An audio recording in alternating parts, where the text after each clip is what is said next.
Langsung saja pemirsa kita akan pantau kondisi terkini dari lokasi bencana. Ada rekan jurnalis Berita 1 Pepi Kurniawan. Dia melaporkan dari Kabupaten Manggarai atau titik terparah pasca gempa bumi.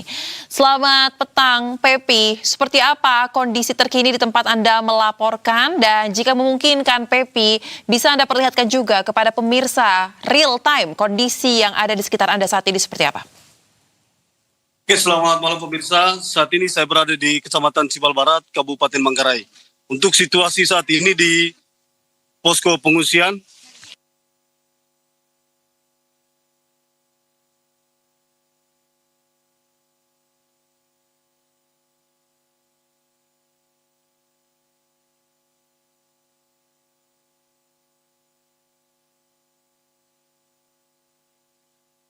Baik. Rekan Pepi, apakah Anda masih bisa mendengar suara dari studio?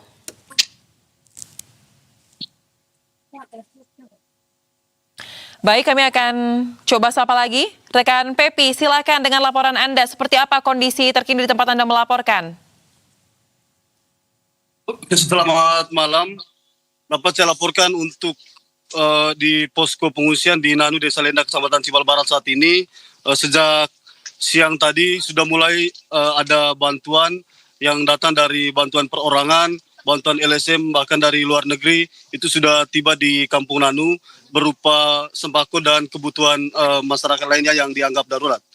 Untuk listrik sendiri juga sejak sore tadi sudah nyala sehingga masyarakat bisa memanfaatkan itu untuk masak maupun untuk kebutuhan penerangan. Selain itu untuk air minum juga, karena sejak hari kejadian kemarin air minum sempat tidak mengalir sehingga menyusahkan warga, tapi sejak siang tadi itu air sudah kembali mengalir dan bisa dimanfaatkan lagi oleh masyarakat.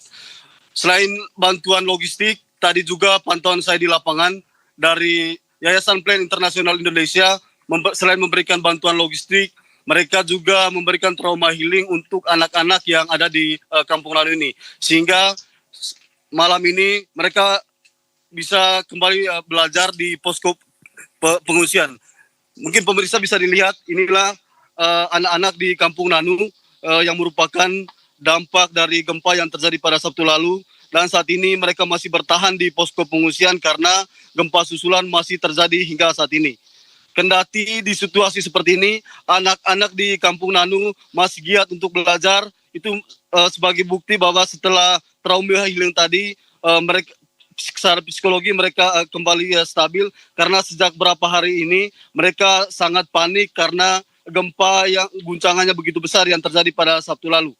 Sementara aktivitas di posko pemirsa dapat dilihat bahwa warga yang ada di Kampung Nanu ini masih duduk karena baru beberapa menit yang lalu terjadi gempa lagi dan getarannya cukup terasa sehingga masyarakat tidak berani keluar dari tempat ini. Untuk sementara demikian. Baik, rekan Pepi, Anda mengatakan gempa susulan baru saja terjadi beberapa menit lalu. Nah, persisnya ini berapa lama getaran ini terasa, dan untuk di wilayah Anda melaporkan, ada berapa banyak titik pengungsian yang Anda tahu dan berapa jumlah mereka yang mengungsi? Untuk di Kampung Nanu ini sebanyak 5 posko darurat yang dibangun oleh warga secara swadaya. Total KK itu sebanyak 63 KK, semuanya mengungsi di posko yang dibangun oleh warga itu sendiri. Dan dapat saya informasikan juga pemirsa bahwa tadi pemerintah Kabupaten Manggarai melalui Puskesmas Fajodi memberikan pelayanan kesehatan gratis kepada masyarakat. Baik. Atau warga terdampak yang ada di posko di Kampung Nanu ini. Baik. Tapi untuk bantuan logistik dari pemerintah belum datang dari pemerintah. Demikian. Baik. Berarti ada 5 posko yang didirikan secara swadaya oleh masyarakat. Baik, kita akan update kembali situasi terkini di sana dalam program berikutnya. Terima kasih rekan Pepi Kurniawan melaporkan langsung dari Kabupaten Manggarai. Selamat kembali beraktivitas.